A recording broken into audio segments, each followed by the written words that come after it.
The long-drawn City Harvest trial came to an end this afternoon as presiding judge See Ki-un delivered the sentences for John Lam, Kong Hee, Tan Ye Ping, Serena Wee, Chu Eng Han and Sharon Tan.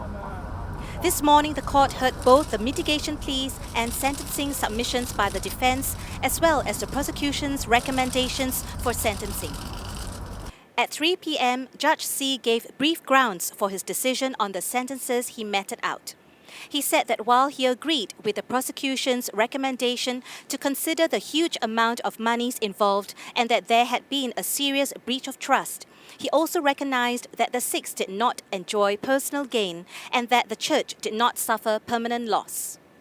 The judge said that the totality of the sentences should reflect the culpability of the convicted. With that, he sentenced Lam, who was found guilty of 3 charges, to 3 years in prison. Kong, who was also found guilty of the same 3 charges, was sentenced to 8 years in prison. As CHC's leader and prime mover of the crossover project, the court found him to be the most culpable for the sham investment charges. Sharon Tan was sentenced to 21 months imprisonment for 7 charges. For the round-tripping charges, Judge See noted that former fund manager Chu Eng Han was the most culpable as he was the person the others looked to for direction. He sentenced Chu to 6 years. Deputy Senior Pastor Tan Ye Ping, who had 10 charges against him, was sentenced to 5 years and 6 months imprisonment. Finance Manager Wee, who also had 10 charges, was sentenced to 5 years.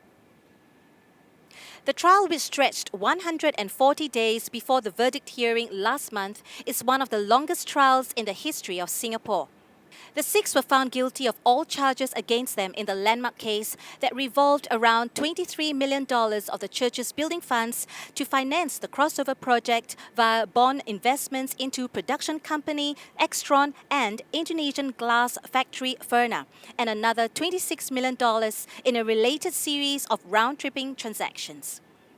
The defense submitted a number of pleas for their clients, among them numerous character references for each of the 6. Among these was a letter of appeal signed by 173 executive members of the church. In this appeal for leniency, the EMs wrote that although it has been proven that monies from the church and its building fund have been misappropriated, that to which many of us have given to over the years, we have no wish to see any one of them go through a jail term. Paul Sia, representing Sharon Tan, said that if there was any victim in this case, it would have been CHC. But yet, the same people who are the purported victims in this case are the same people seeking leniency for the 6. Sia told the court that this is a powerful stance of the church who, like Sharon Tan, loves CHC and would never harm the church. Edwin Tong, senior counsel for Kong, told the court that Kong has demonstrated remorse and believed that he has always acted for the benefit of the church. Kenneth Tan, representing Lam, put forward that he is an honourable man who made a dishonourable mistake in the face of trust because he failed to inquire in his voluntary position on the board of the church. N. Srinivasan, representing Tan Ye Ping, also added that Tan has failed and he admitted his failings. He feels really sorry to Sharon Tan and Wee and that whatever role they played is certainly lower than his.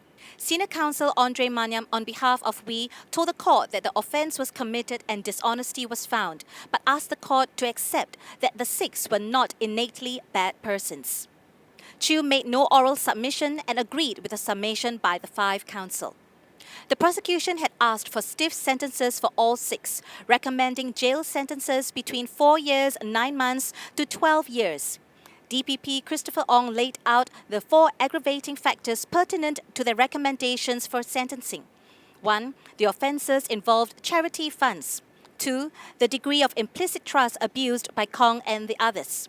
3. The premeditated and careful planning that went into sham transactions made it difficult to detect. And 4. The covert measures taken by the 6 to cover up the sham transactions even after investigations had begun.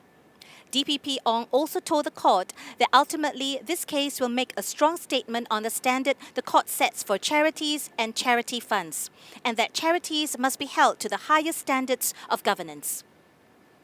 The court accepted the request of the six to defer the start of their sentence and directed the commencement date for the sentence to 11th January 2016, pending their decision to appeal.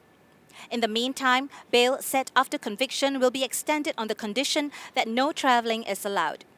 In a statement, the management team of City Harvest Church thanked members for demonstrating such strength and unity throughout all these years, and particularly in these last few extremely difficult months, and called on them to remember and hold close to your heart the call of God upon City Harvest Church, and band together to fulfill the heavenly calling for us through CHC 2.0. For more information, log on to citynews.sg. I'm Sandy Yeoh for City News, Singapore.